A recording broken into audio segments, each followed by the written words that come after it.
Yep, there it is. Hello. I better stick it in gear, huh? I want to say something. It's amazing to me. I tried to get a hold of my district representative here in Eddy County, and I got to talk to him once, and I explained to him that I had already been doing some legal work and had a copy of it down at the sheriff's office, had a copy down at the chief of police's office, and it was an understanding. He called them and said something, because I haven't heard from him and I haven't been able to get a hold of him, and he won't answer my calls. So I went through the trouble of, kind of wanting to express myself. So I had his number, so I texted him. I wrote down what it is to be one of we the people, and how the oaths that they took are there to make sure that they protect our civil rights. That's what it's all about. That's what the charters are all about. They're not about them protecting each other with our rights. No. No, that's what malfeasance, maladministration, abuse of power, official misconduct, abuse of office, maladministration. That's what all these things are all about. Something you can't charge me with. And they're all cognizable crimes. Alright?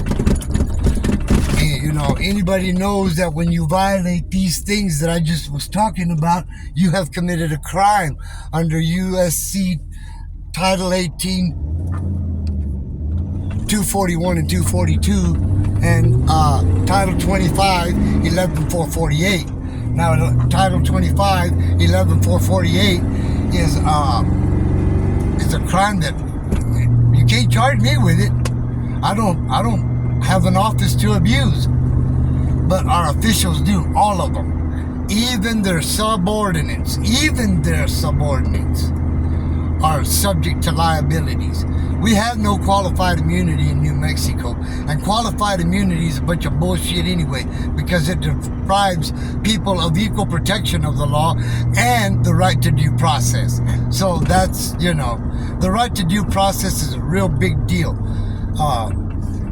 They should never, ever be attempting to make contact with you unless they have a cognizable probable cause.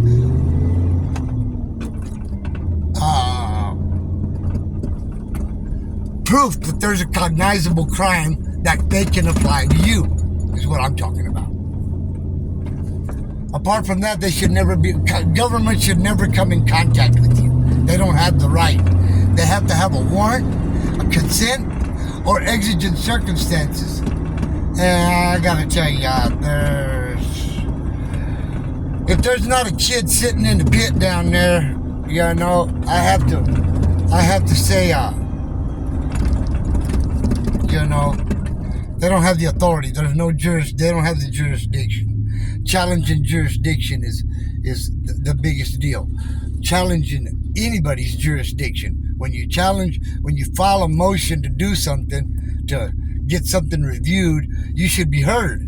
Nah, you don't get heard. No. You get some rule thrown at you that violates your right to due process, your equal protection rights. Your First, Fourth, Fifth, 14th Amendment rights are probably your most precious rights, because I think that without those, you're screwed.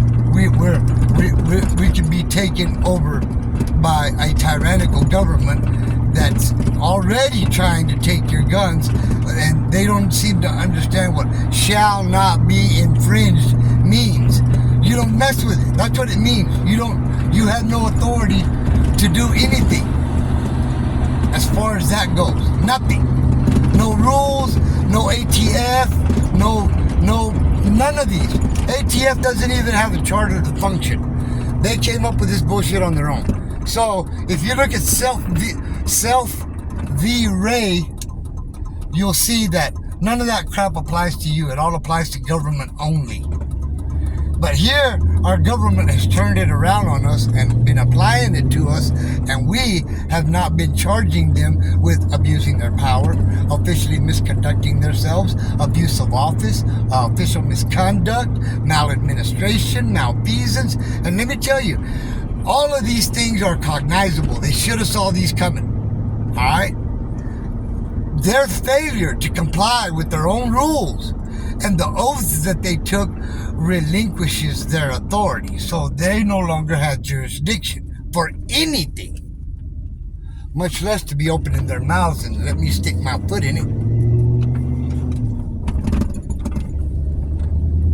I'm just saying, you know, all that what you just heard me say does not apply to me. It's a crime, and we're not enforcing it because we the people have assumed that the judicial system is functional, and it's not functional without us in it. And they just excluded us just to be juries now instead of holding them accountable. And we need to hold them accountable for these things, even if it's a scintilla of evidence, even if it's just the appearance of impropriety. If it doesn't look right, that's the appearance of impropriety. Period. You know, some communist judge trying to tell you that it means something else. No, that's not for him to do. For him to sit back and listen to what I have to say and listen to what I say and see what's more probable than not. That's a judge's job. And these fucking judges just can't do that. They're communists. They're communist socialists. And I can pick out, I know of 13 that acquiesced to somebody's demand instead of applying the law. I can show you 13 of them. I have their names. I have where they sit, where they went to school, where they worked, who they worked with, who they worked around. And it just disgusts me. I'm disgusted. Totally disgusted. This thing that you get appointed random judges is bullshit. That's bullshit. If they don't like the judge at you, they'll randomly select you another one and get that one that they don't like out. That's what's happening. And we need to deal with that. That's something that we need to deal with in the district attorney's office. We need to deal with that in the district attorney's office. But first, we need to set the precedence that we can prosecute our elected officials according to the law. Even one admittance that they had any appearance of impropriety, any collusion with another department to go out on the road with 2 or more people to go and harass a private property owner where you have zero jurisdiction. And the Supreme Court has already ruled on this. And if these judges didn't know it, they're communist socialists. That's all I can say. I just can't, Self v. Ray is one of my biggest, and Lopez and Taos and Biffle and Morton and all these cases are Supreme Court rulings that came back and bit judges in the ass. All of them. And for some judicial subdivision, governmental subdivision, to be using a law firm that's attached to the American Bar Association through government is definitely abuse of power. It's total abuse of power. And